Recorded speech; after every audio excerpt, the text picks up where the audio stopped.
సాక్షాత్ పరబ్రహ్మ తస్మై శ్రీ గురవే నమః.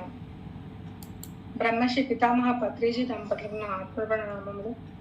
సద్గురువైన వంశీ కుమార్ మాస్టర్కు దంపతులకు నా ఆత్మ ప్రణామములు. అలాగే గూగుల్ మీట్లో వీక్షిస్తున్న నా ఆత్మబంధువులకు నా ఆత్మ ప్రణామములు. నాకై సహకరిస్తున్న మాస్టర్స్కు, నా ఫ్యామిలీ మెంబర్స్కు నా ఆత్మ ప్రణామములు అండి. మరి కృతజ్ఞతలు తెలుపుకుంటున్నాను. Thank you so much. అద్భుత అవకాశం ఇచ్చున్నారు. అసలు ధర్మం అద్భుతమైన టాపిక్ అండి. ఇది ధర్మం అనేది మనము ఏ యుగంలోనైనా ఉంటుందన్నమాట. ధర్మం అనేది ఈ యుగం అని ఆ యుగం అనేది ఏం లేదు, ఏ యుగంలోనైనా ఉంటుంది. ధర్మం అంటే ఏంటి? తెలుసుకున్న నిజం ఆచరించడం, తెలుసుకున్న నిజం ఆచరించడం. ఆ సత్యం ఏంటి? నిజం తెలుసుకోవడం. వ్యక్తిగత ధర్మమా, సామూహిక ధర్మమా, కుటుంబ ధర్మమా అంటే వ్యక్తిగత ధర్మం కన్నా సామూహిక ధర్మం, ఫస్ట్ కుటుంబం ధర్మం, వ్యక్తిగత ధర్మం, కుటుంబ ధర్మం, తర్వాత సామూహిక ధర్మం. అహింసో పరమో ధర్మ అన్నారు కదా. అంటే మనం తెలిసి తెలియక శారీరకంగా కానీ మానసికంగా కానీ అజ్ఞానంతో మమ్మల్ని అంటే మిమ్మల్ని మేము హింసించాము అని. అలా హింసించకూడదు అన్నది, పరులను హింసించకూడదు అన్నది అహింసో పరమో ధర్మ. ఇతర ప్రాణులను, ఈవెన్ చీమలు, గొంగళ పురుగులు ఉందండి, దాన్ని చంపామనుకోండి పాపం అవ్వచ్చు, తెలిసి తెలియక ఒక్కొక్కసారి అవుతూ ఉంటుంది. అలాగే మన లోపల భావాలను కానీ ఆలోచనలు కానీ ఆత్మపరంగా హింసించకూడదు. అది కూడా ఒక కర్మ కింద వస్తుంది అనమాట. లోకం ధరించేది ధర్మము, ధర్మానికి వేదమే మూలము. ధర్మము మానవ అభ్యుదయంకు మనుగడకు మూలం. అలాగే ధర్మము విశ్వ ప్రేమను పెంచుతుంది. కృతయుగం తపస్సు ధర్మము, త్రేతాయుగం జ్ఞానమే ధర్మము, ద్వాపరయుగం యజ్ఞమే ధర్మము, కలియుగం దానమే ధర్మము. ధర్మం అంటే సత్యాన్ని పలకటము, సృష్టిలో ఏ జీవి బాధ పెట్టకుండా ఉండటము, ఇతరుల సంపదలపై ఈర్ష్య పడకుండా ఉండడము, ఆధ్యాత్మిక విద్యను సంపాదించడం, తెలుసుకుందాము, ఆచరించడము, పంచడము. ఇదే ఈ 4 చేయడమే ధర్మము. ఒకసారి ధర్మరాజు ఎగ్జాంపుల్ చెప్పుకున్నాం. ధర్మరాజు భీష్ముడిని అడుగుతాడంట, ధర్మం అంటే ఏంటి అని అడిగినప్పుడు భీష్ముడు ఇలా చెప్పాడు, నీకు ఎవరైనా బాధ పెట్టినప్పుడు బాధ కలుగుతుందో ఆ బాధ ఇతరులకు కలుగు చేయకు. ఇంకొకరు నీ మాట అంటే అది బాధ కలుగుతుందా, ఆ మాటని ఇంకొకరికి అనకు అని, అది ధర్మం అనేది చెప్తాడు. ధర్మం అంటే గౌరవం. విశ్వనియం ధర్మమే ఇస్తుందన్నమాట. ఎంత పర్వత శిఖరమైనా నది అడుగున ఉందనుకోండి, నదిని పర్వతం అడ్డుకుంటే ముక్కలు కాక తప్పదు. అదే విధంగా అధర్మంతో ఉంటే ముక్కలు కాక తప్పదు. అంటే మన ఆత్మ ఉన్నతి అవ్వచ్చు, మన భౌతిక ఉన్నతి కావచ్చు, అంటే ప్రజెంట్ లైఫ్ లో ఉన్న సిచ్యువేషన్స్ అయినా సరే. అలాగే మన సంతోషానికి మనమే కారణం, మన దుఃఖానికి మనమే కారణం. ఎవరిని ఏ పరిస్థితిని ఎప్పుడు ఎట్టి పరిస్థితుల్లో నిందించకూడదు. ఒక బెలూన్ తీసుకున్నామండి, ఊదింది మనమే, మీరు ఎగరవేస్తారు, మీకు నచ్చకపోతే పిన్తో దాన్ని పేల్చేస్తారు. అంటే అలాగే మన సంతోషం బెలూన్తో సంతోషం లాంటిది అనమాట. దుఃఖం బెలూన్ నుంచి తీసే గాలి అయితే ఎగిరిపోతుంది అనమాట. అంటే మనకు నచ్చలేదు అనుకోండి, అది పిన్తో మనం ఇచ్చేసేసాం కదా, ఆ దుఃఖం అలా తీసివేయాలి, ఆ పిన్నులా తీసివేయాలన్నమాట. మేడం చెప్పండి మేడం, సత్యవతి మేడం గారు.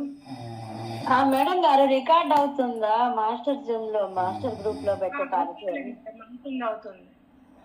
అదే టాపిక్ బాగుందని. సరే మేడం, యూజ్ చేస్తుంది మేడం. అంటే బెలూన్ తీసుకున్నామండి, ఊదింది మీరే, అంటే ఎగరవేస్తే అది ఎగురుతుంది సంతోషంగా. అదే మనం పిన్ తీసి మన బాధను ఆ పిన్ లో నుంచి ఆ పిన్ తో తీసేసాం అనుకోండి, అదే మనం కర్మ విభాగ ధ్యానంలో చెప్పుకున్నది ఎఫర్మేషన్స్ అయినా, అది మన బాధను తీసేది అవుతుంది అనమాట. ఇది నేను గతంలో చేశాను కాబట్టి ఇప్పుడు నాకు వచ్చింది. ఆ బాధను ఆ పిన్ తో తీసేసామన్నమాట. తీసేసి సంతోషంగా ఎగురుతుంది ఆ బెలూన్. సమత్వ భావన అన్నది ధర్మం అండి. నీ బిడ్డలతో పాటు ఇతర జీవులను కూడా అదే విధంగా చూసావంటే అది సమత్వ భావన అవుతుంది. ఎవరి వాస్తవానికి వాళ్ళే సృష్టికర్తలు అన్నట్టు సీతమ్మకి, ధర్మరాజుకి, కృష్ణుడికి తప్పలేదండి సమస్యలు. మనం ఏం పాటు చెప్పండి? మనము ఎంత మాత్రం సమస్యను తప్పించుకోగలము? అలాగే ధర్మమునకు శరణ వేడాలి. ధర్మంలో ఉన్నప్పుడు మన సమస్యలు ఆటోమేటిక్ గా తగ్గిపోతాయి, తగ్గిపోతాయి. దానికి సొల్యూషన్స్ దొరుకుతాయి అన్నమాట. నిరంతర సాధన ఎరుకతో మాత్రమే ఓపికగా ఉండాలి. ఆత్మ, శరీరం, మనస్సు త్రికరణ శుద్ధిగా వాస్తవానికి దగ్గరగా ఉంచుకోవాలి. ధ్యానం చేయాలి. జ్ఞానం ఇదని తెలుసుకోవాలి. దాన్ని ఆచరించి పంచాలి. పంచినప్పుడే పెంచబడుతుంది. ధర్మ అధర్మాలను, సత్య అసత్యాలను, న్యాయ అన్యాయాలను నేను నాదన్న భావనతో కాకుండా ఇది నా గురించి కాదు, నా ఆత్మ ఉన్నతి గురించి నేను కర్తవ్యనిష్టతో ప్రతి పని చేస్తున్నాను. నిరంతరం పని చేస్తూనే కర్తవ్యనిష్టతో ఉండాలని మనం కోరుకోవాలి. అదే ధర్మము. జీవరాశికైనా, మనుషులకైనా, బుద్ధికైనా, యూనివర్స్కైనా సత్యము, అహింస, నిబద్ధతకైనా ధర్మమే మెయిన్. దేనికైనా ధర్మమే మెయిన్. ఇప్పుడు శారీరకంగా, మానసికంగా ఒక బాధను అనుభవించినా సరే, మనము ఇది గతంలో చేశాము, అది ఎప్పుడో చేసి ఉండబట్టే ఇప్పుడు వచ్చింది అని పదే పదే పదే పదే పదే పదే చెప్తూ ఉండాలన్నమాట. మన సొంత అనుభవాలు ఫస్ట్ మన సొంత అనుభవం ఏంటంటే మన ధర్మంలో పాటించిన అనుభవం చెప్తూ ఉండాలి. అంటే నేను గతంలో ఏ ధర్మంలో ఉన్నాను, ఇప్పుడు ఏ ధర్మం పాటించి ముందుకు వెళ్తున్నాను అని చెప్పాను. అదే మనం భగవద్గీతనే తీసుకున్నాం అనుకోండి, భగవద్గీతలో ఏం ధర్మం ఉంటుంది? స్వధర్మం అంటే సులువైన మార్గంలో నేర్చుకోవాలి. ఆ భగవద్గీత అంతరార్థాలు సులువైన మార్గంలో ఉంటాయి. కృష్ణుడు అంటే అంతరాత్మ, అర్జునుడు అంటే మనమే కదా. యుద్ధం ఎవరితో చేస్తున్నాము? మన మనస్సుతో నిరంతరం మన యుద్ధం చేస్తున్నాము. అది మనం గుర్తుపెట్టుకోవాలి. గృహిణులైనా, విద్యార్థులైనా, ఉద్యోగస్తులైనా, వ్యాపారస్తులైనా, సాధకులైనా, ఎవరికైనా ఇంకో వృత్తుల్లో అనేక జీవితాలు తీసుకున్న అందరూ మనసు బాధకే గురి అయి ఉంటాము. మనసు బాధ లేనిది ఇప్పుడు మనం ఈ ఆధ్యాత్మిక ప్రపంచంలోనే ఉండకపోయింది. ఆర్థికం కావచ్చు, అది శారీరకం కావచ్చు, ఏదైనా కావచ్చు. ఊహాజ్ఞానం తెలియక ఉన్న పసిపిల్లని తప్పించుకోవడం దాదాపు అందరికి ఇది మనకి హృదయ దౌర్బల్యం అనుకుంటాం. దీన్ని హృదయ దౌర్బల్యం కాదు, ఏడుపు కాదు, విషాదం చెందాడు అర్జునుడు. అది మనం గుర్తుపెట్టుకోవాలి. లాస్ట్ లో శరణాగతిని ఎవరిని వేడాలి? మనమే వేడుకోవాలి శరణాగతి. నీ స్వధర్మం ఏంటి? నీ సృజనాత్మకతలో నీది ఏది ఉంది? నువ్వు సృజనాత్మకంగా ఏమి చేయగలవు? నిన్ను నువ్వు బాధించుకోకుండా, ఇతరులను బాధించకుండా ఏమి చేయగలవు అన్నదే స్వధర్మము. దాన్ని ఎలా తీసుకోవాలి? అన్కండిషనల్ యాక్సెప్టెన్సీతో. ఏది వచ్చినా సరే అన్కండిషనల్ యాక్సెప్టెన్సీతో తీసుకోవాలి. భగవద్గీత పోల్చర్ ఏముంటుంది? మోకాల మీద నిలబడతాడు. మనం అట్లా ఆ మోకాల మీద మనం నిలబడాలి. అటువంటి శరణాగతి మనము ఆ భగవద్గీతలో ఎటువంటి ధర్మం ఉపయోగించామో అటువంటి శరణాగతి మనం పొందాలి. ఆ మోకాల మీదే ఉన్నాము అన్న భావనతో ఉండాలి నిత్యము. ఏది ధర్మబద్ధము, ఏమి ధర్మబద్ధం కాదండి. మనం కూడా స్వభావం కోల్పోతాము. అంటే ధర్మబద్ధమైనదే చేయాలి, అధర్మబద్ధమైన చేయకూడదు. అప్పుడు నిర్గుణ స్వభావంగా అవధూత స్వరూపమైన శ్రీకృష్ణుడు అంతర్యంతో కనెక్ట్ అవుతాం అన్నమాట. ఇంకా మనం ముఖ్యంగా చెప్పుకోవాలంటే రకరకాలుగా చెప్తారు. ధర్మాలు ఎన్నో ఉన్నాయి. వినయ ధర్మము, నెక్స్ట్ త్రిగుణ ధర్మము, బుద్ధం శరణం గచ్చామి, సంఘం శరణం గచ్చామి, అవి కూడా ధర్మాలే. ఒక్కొక్క ధర్మం నెక్స్ట్ వీక్ చెప్తాను. ఈ రోజు ఒక ధర్మం గురించి చెప్తాను. ఈ రోజు ఏంటంటే పరోపకార ధర్మం గురించి చెప్తాను నేను. అంటే ఒక ఆయన చెప్పాడు, లోక సమస్త సుఖనో భవంతు అంటే ఇవన్నీ మనము పరోపకారం, లోక సమస్త సుఖనో భవంతు అనుకుంటాం కదా, అది పరోపకారం చేసే ధర్మం అన్నమాట.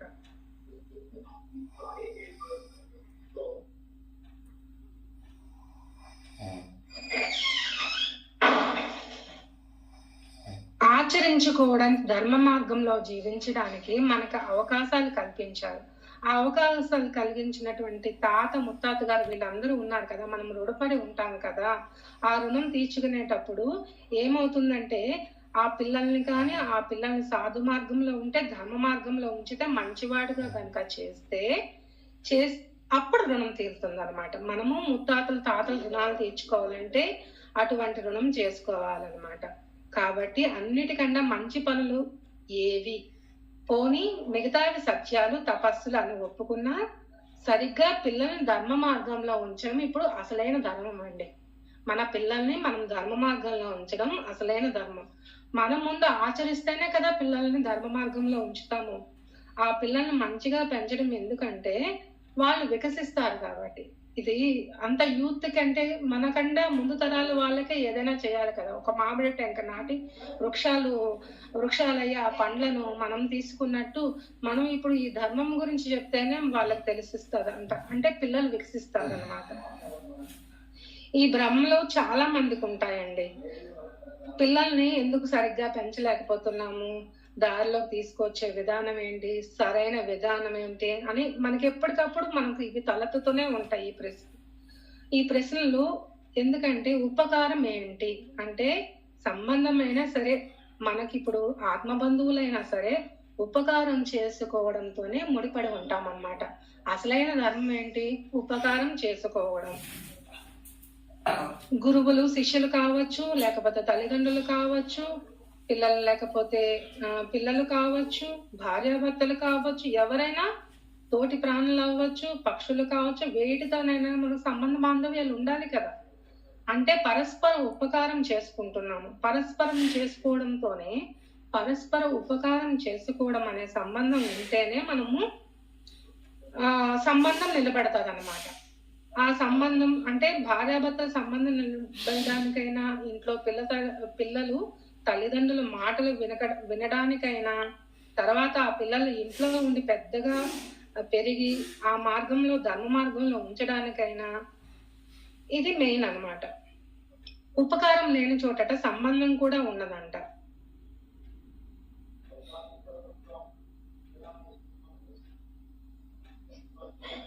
ఒకసారి ఇవి ఒక దాని దగ్గర నెమలికన్ డిజైన్ వచ్చినట్టు అంటే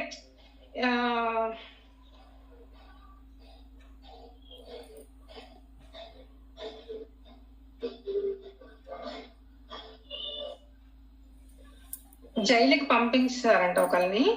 నేను చెప్పినట్లు చేయలేదు కదా, పాపం వాళ్ళందరూ దిగిపోయిపోయారంట. ఎవరిని కరెక్ట్ గా చదవలేదండి, చెప్తాను.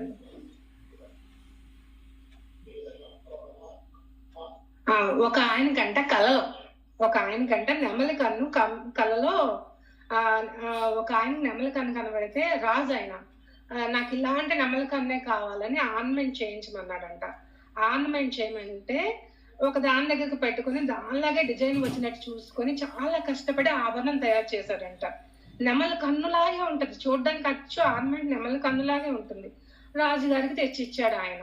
తెచ్చిస్తే మీరు అన్నట్టుగా నెమలి కన్ను తీసుకువచ్చాను. రాజుగారు సింపుల్ గా అన్నాడు, అసలు నా కల్లో వచ్చినట్టు లేదు, నా కళ్ళు ఇంకో రకంగా ఉంది, నువ్వు తప్పు చేశావు, ఇప్పుడు ఏం చేయమంటారని అంటే ఏం చేయడం ఏం లేదు, నువ్వు అనుకున్నట్టు నువ్వు చేయలేదు కాబట్టి నువ్వు జైల్లోకి వెళ్ళిపో అని చెప్తాడంట.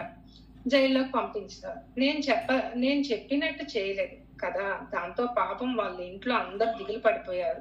ఇంటికి జైలుకి పంపించాడు కదా ఆయన్ని. రాజుగారు పాపం కష్టపడి పని చేశాడు, అయినా సరే జైలుకి పంపించాడు. అయితే 12 ఏళ్ల పిల్లవాడు, వాళ్ళ ఇంట్లో ఉన్న 12 ఏళ్ల పిల్లవాడు మాత్రం ఏం పర్వాలేదు, ఇలాంటివన్నీ మనం దాటేయవచ్చు, ఇంట్లో వాళ్ళకి ధైర్యం చెప్పాడంట. రాజుగారి దగ్గరికి వెళ్ళాడు. నాన్నగారికి మీరు కల్లో చూసిన ఆర్నమెంట్ చేయలేకపోయాడు కదండి, నేను చేసి పెడతాను, నాకు కూడా వచ్చు అని రాజుగారితో ధైర్యంగా చెప్పాడట. చెప్తే చేస్తావా? మరి అంటే చేస్తానండి, కాకపోతే మా నాన్నగారి లాగా నేను తిరిగి అక్కడ ఇక్కడ వజ్రాలు ఇవన్నీ తెచ్చుకోలేను, కాబట్టి మీరే నాకు అవన్నీ ప్రొవైడ్ చేయండి, మీరు నాకు ఇప్పించి పెడితే కొంచెం అడ్వాన్స్ ఇవ్వండి, బంగారం ఇవ్వండి, రత్నాలు ఇవ్వండి, వజ్రాలు ఇవ్వండి అని లిస్టు రాశాడంట ఆ 12 ఏళ్ల పిల్లవాడు. అయితే 2-3 నెలలు పడుతుంది, 2-3 నెలల తర్వాత వస్తానని చెప్పారంట. అప్పుడు ఇస్తాను రాజుగారు కాదు కూడదు అనకుండా వెంటనే అడిగినవన్నీ ఇచ్చేసాడు. ఎలాగైనా ఆ నెమలి కన్ను కావాలి కదా ఆయనకి, ఇచ్చేశాడు. అయితే నిద్రపోయాడు. 3 నెలలు కాలక్షేపం చేశాడు ఆ 12 ఏళ్ల పిల్లవాడు. అయితే మాత్రం చేతులు ఊపుకుంటూ రాజుగారి దగ్గరికి వెళ్ళాడు. ఏరా ఆభరణం ఏదిరా అని అంటే రాజుగారు ఆభరణం ఏమిటంటే నేను రాత్రి కల్లో మీరు తీసేసుకున్నారు అయిపోయింది అన్నాడంట. అట్లాగే మహారాణి గారికి ఇచ్చేసాను నేను, ఆ ఆర్నమెంట్ చేసి మహారాణి గారికి ఇచ్చేసాను అన్నాడంట. మహారాణి గారు వేసుకున్నారు కూడాను, మీరు కల్లో చూసిన డిజైన్ కల్లోనే సరిపోయింది, ఇంకా ఇచ్చే దీనికి ఏం లేదు, మీరు ఇంకా ఏమైనా నాకు బక్షీస్ ఇస్తారేమోనని, నాకు ఏమైనా బహుమతి ఇస్తారేమోనని తీసుకోవడానికి వచ్చాను అన్నాడంట. అనుకుని ఒత్తులతో వచ్చాను అని చెప్పాడు. దాంతో రాజుగారికి కళ్ళు తెలుసుకున్నట్టు అయినాయి అన్నమాట. వెంటనే ఓహో తప్పు ఇది నా కలలో వచ్చింది, పాప మా డిజైనర్కి ఏం తెలుస్తుంది, నాదే తప్పు అని అప్పుడు ఆయన తప్పు తెలుసుకున్నాడు. తప్పు తెలుసుకుని పిల్లవాడి తండ్రిని విడిచిపెట్టాడు. ఆ రత్నాలు బంగారం ఏమైనా మనకు అక్కర్లేదు, ఆ తండ్రిని మాత్రం ఆ పిల్లవాడు విడిపించగలిగాడు తెలివిగా. చూడండి ఎంత తెలివైన వాడు ఆ కుర్రవాడు. కొన్ని సందర్భాల్లో పిల్లలు కూడా తెలివిగల వాళ్ళైతే, పిల్లలకి తల్లిదండ్రుల మీద ప్రేమ ఎక్కువగా ఉంటే ఇలాంటి ఉపకారాలు వాళ్ళు కూడా చేసి పెడతారు. కాబట్టి తల్లిదండ్రులు పిల్లలకు అవకాశం చేసినట్లుగా తెలివైన పిల్లలకు, మంచి పిల్లల తల్లిదండ్రులకు కూడా ఉపకారం చేసి పెడతారు. ఇద్దరి మధ్య ఈ ఉపకారమే, అటువంటి సంబంధమే తప్పనిసరిగా ఉంది. అందుకని మనం ఉపకారం చేసుకోవాలి, తల్లిదండ్రులు పిల్లలకు, పిల్లలు తల్లిదండ్రులకు. తల్లిదండ్రులు ఉపకారం చేసినటువంటి సందర్భాలు రెండు సమానంగా కనిపిస్తాయి. ఇంకా చాందోగ్యోపనిషత్ శ్వేతకేతువు అనే ఒక మంచి తెలివైన పిల్లవాడు ఎంతో చురుకైన పిల్లవాడు. అంటే మిగతా వాళ్ళు 100 ఏళ్ళు నేర్చుకోవాల్సిన చదువును ఆయన 12 ఏళ్ళలో నేర్చేసుకున్నాడు అనమాట. తెలివైన పిల్లవాడు కాబట్టి 12 ఏళ్ళు నేర్చేసుకున్నాడు. అన్నీ ఉన్నాయి, కానీ ఆయన దగ్గర ఏం లేదు, వినయం లేదు అనమాట. వినయం లేకపోవడం వల్ల పూర్తిగా అబ్బలేదు విద్య. అబ్బిన కొద్దీ వినయం అనేది పొంగుకు రావాలి కదా. వినయం అనేది ఎంత ఎక్కువగా కనిపిస్తుందో విద్య అనేది కూడా అంత ఎక్కువగా ఉన్నట్లు ఇతనులో వినయం అనేది మచ్చుకైనా కనిపించడం లేదు. ఆ శ్వేతకేతు ఆ ఋషివర్యలో విద్య సరిగ్గా అతనికి ఇవ్వలేదు అని పాపం బాధపడ్డాడు. బాధపడి మళ్ళీ నేను స్కూల్లో వేస్తాను అంటే ఒప్పుకుంటాడా? ఒప్పుకోడు కదా. అందుకని తను కూర్చోబెట్టిన ఆయన, ఇంత పవర్గా ఉన్నావు కదా, నీకు తెలుసుకోవాల్సిన విషయాలన్నీ తెలుసుకున్నట్టు నమ్మకం ఉందా అని అడిగారు. అతను ఏదో సమాధానం చెప్పాడు. చెప్తారే, అలా కాదు, నేను ఒక ప్రశ్న వేస్తాను, ఆ ప్రశ్నకి సమాధానం చెప్పు అని తండ్రి గారు. చూసావా, నీకు విషయం తెలియలేదు అందుకనే పొగరుగా ఉన్నావు. వినయం నేర్చుకోవాల్సిందే, విద్యల్లో ఎప్పుడూ అవనయం అనేది పనికిరాదని చెప్పాడు. ఆ తర్వాత పిల్లవాడిని కూర్చోబెట్టి ఆ ప్రశ్నకి జవాబుని చాలా విస్తారంగా, చాలా వివరంగా చెప్పాడు. చాలా పెద్ద సంభాషణ, అందుకని అదేం చెప్పలేదన్నమాట, చిన్నదే మీకు చెప్పాను. అక్కడ కూడా బాబాయ్ నా 2% ఉంది ఫ్రెండ్స్. నేను 1 minute ముగించి నేను చూసుకోలేదు. అందుకని మనము సిద్ధాంతాన్ని, రాధాంతాన్ని ఏది చేసినా చరిత్ర మన ఎవరికి దాదాపుగా తెలియదు. చరిత్ర మనకి ఏంటంటే చాలా పెద్ద కథలే ఉన్నాయి, 2 కథలు అయినా సరే నేను ఇప్పుడుతో ముగించేస్తున్నాను. అది 2% ఛార్జింగ్ ఉంది. ఇప్పుడు ఛార్జింగ్ పెట్టుకొని వీలు కదా, పెట్టుకుంటా దూరం వెళ్ళా. దూరం లేదే కానీ దగ్గరగా ఉంది, కానీ ఇట్లా వస్తుంది. అంటే పిల్లలు చేసేదానికి, తల్లిదండ్రులు చేసుకునేదానికి ఇప్పుడు అసలైన ధర్మం అన్నది ఇక్కడ చెబుతున్నదంటే, మనం ఒకరిగా, ఇప్పుడు మనం ఇంతమంది ఆత్మబంధువులుగా ఉన్నాము, మనం ఒకరికొకరు సహాయం చేసుకుంటున్నాం కదా, అది ఒక ధర్మమే, పరోపకార ధర్మం. ఈ పరోపకార ధర్మంలో ఉండేటప్పుడు మాత్రమే అసలైన ధర్మం ఉంటుంది. దీనికి వివరణగా ఒక కథ లాస్ట్ చెప్పి ముగించేద్దాము.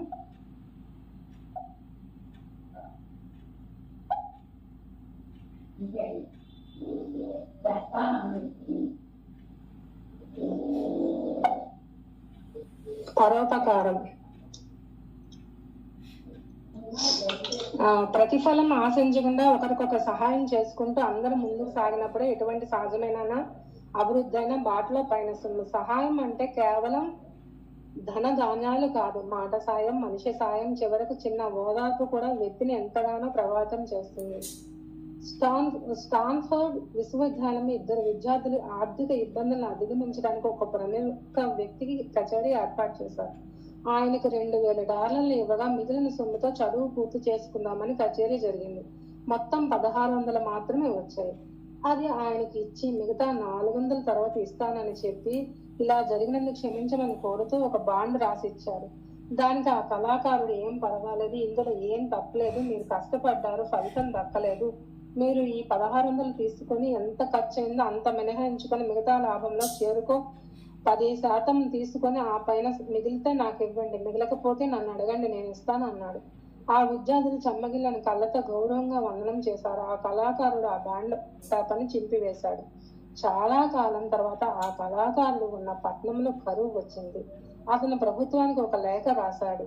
అంతే మరుక్షణం ప్రభుత్వం నుండి ఫండ్స్ వచ్చాయి, ఇతర విరాళాలు కూడా వచ్చాయి. సమస్య తీరింది. అనంతరం ఆ కళాకారుడు ప్రభుత్వానికి కృతజ్ఞతలు తెలుపడానికి రాజధాని వెళ్లి సంబంధిత వ్యక్తిని కలిశాడు. ఆయన నవ్వుతూ, నేను విద్యార్థిగా ఉన్నప్పుడు మీరు సహాయం చేసిన కన్నా ఇది గొప్పది కాదు, నేను ప్రభుత్వ ఖజానా నుండి ఇస్తున్నాను. సంబంధ బాంధవ్యాలు విలువ తరతరాలు ఉంటుందని చెప్పడానికి ఇది ఒక పెద్ద ఉదాహరణ అండి. అంటే మనం ఎప్పుడో చేసిన చిన్న ఆ పరోపకారము చూడండి ఆ టైంకి ఎంత ఉపయోగపడిందో, ఆ పరోపకారం టైంకి ఉపయోగపడింది. మనం అట్లా మన జీవితంలో కూడా ఎన్నో సహదక బాధకాలు ఉంటాయి, అయినా సరే మన 100లోని ₹1 ధర్మంగా చేసినప్పుడు అది మీకు 100 రెట్లు ఫలితాన్ని ఇస్తుంది. అది ఎంత ధర్మం అంటే ఎవరికైనా అవసరం అనిపించినప్పుడు మీ మనస్సుకు తెలుస్తుంది. ఆ మనస్సుకు తెలిసినప్పుడు అది ఆ రూపాయిని అట్లా సహాయం చేసినా సరే అది ధర్మమే అవుతుంది.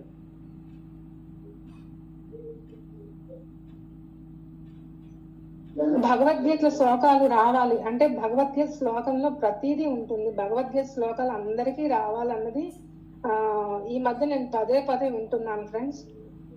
కానీ నాకైతే అసలు కుదరట్లేదు, చూస్తాను. అట్లాగా ధర్మ మార్గంలో మనం నడవడానికి ఎప్పుడూ సంసిద్ధులై ఉండాలి. ఆ ధర్మ మార్గంలో నడవడం అంటే అటువంటి అలవాటుని చేయడం ద్వారా పిల్లలకి మనం ఉపకారం చేయాలి. అలా ఉపకారం చేస్తే కనుక ధర్మ మార్గంలో ఉండేటువంటి ఆ పిల్లలు మనకు తప్పనిసరిగా ఉపకారం చేసి పెడతారు. ఉపకారం లేనిదే ఈ సృష్టిలో ఏ ఇద్దరు వ్యక్తుల మధ్య సంబంధం అనేది ఉండదు. ధర్మ మార్గం అంటే వేరే ఏవేవో ధర్మాలు కావు. ధర్మం అంటే కేవలం వేదం మనకు ఉపదేశించింది మాత్రమే. ఈవెన్ భగవద్గీతలో ఉపదేశం గాని, ఋగ్వేదం, యజుర్వేదం, సామవేదంలో అటువంటి ధర్మమే ధర్మము. మిగతావన్నీ తాత్కాలికంగా పనిచేస్తాయండి. అడవిని ఇప్పుడు టీ తోటల్లో మునారు అలాంటి ప్లేసుల్లో టీ తోటలు పెంచుతున్నారు. ఒకప్పుడు అంటే అక్కడ మంచి పెద్ద ఈ మనకి డబ్బులు వచ్చే వృక్షాలు అంటే గవర్నమెంట్ కు ఉపయోగపడే వృక్షాలు ఉండాలట. ఈ టీ తేనె ఆకుల వల్ల ఏమీ ఉపయోగం లేదు కదా, అందుకని అటువంటి వృక్షాలను పెంచొద్దని కూడా ఈ మధ్య చెప్తూ ఉన్నారు. అంటే టీ వల్ల అది తాత్కాలికమైనది వస్తుంది కదా, మనకి డబ్బులు రావాలంటే ఇటువంటివి చేయాలన్నది కూడా చెప్తూ ఉన్నారు. అదే అసలు అటువంటి ధర్మం కూడా పాటిస్తూ ఉండాలి. అంటే సంపద మనము వేరే వాళ్ళ సంపద అంటే మనకి వచ్చే అంటే గవర్నమెంట్ కి ఇచ్చేది కూడా ఒక సంపద ధర్మమే అవుతుంది. అటువంటివి కూడా చెయ్యాలి అని చెప్తున్నారు.